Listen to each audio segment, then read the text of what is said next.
जाके चोरेली जरा के कटारी तो के छान के ढेर बोलबो तो पिटवाई दे हो भगवान के रखले बानी नई हर में वही नाम के ढेर बोलबो तो पिटवाई दे हो भगवान के अरे रखले बानी नई हर में वही नाम के माथा गरम कर दे हमारा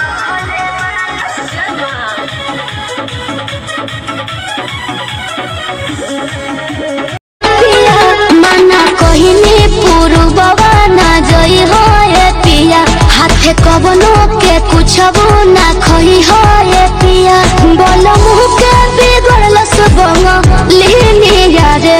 झारस जब बाल सैया जी लाहगस का हमाल सैया जी बगली से निकाल सैया जी उड़ावस रुमाल सैया जी बड़ा दिन बाद मिलल बाड़ू। हाँ त का तो हई सेलूर काहे लगोले बाड़ू? लगाई ना बियाह कर लेनी ह तो बियाह को ले ले। अरे दादा हो दादा, ई सुने से पहले हम मर काहे ना।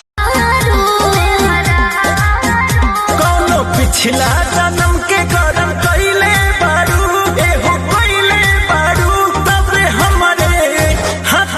हमारे नियन मदद पइले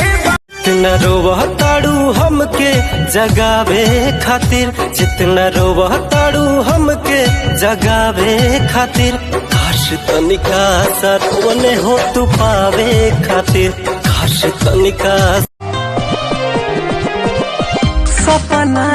सजा के मुहवा मोड़ गईलू हो हमके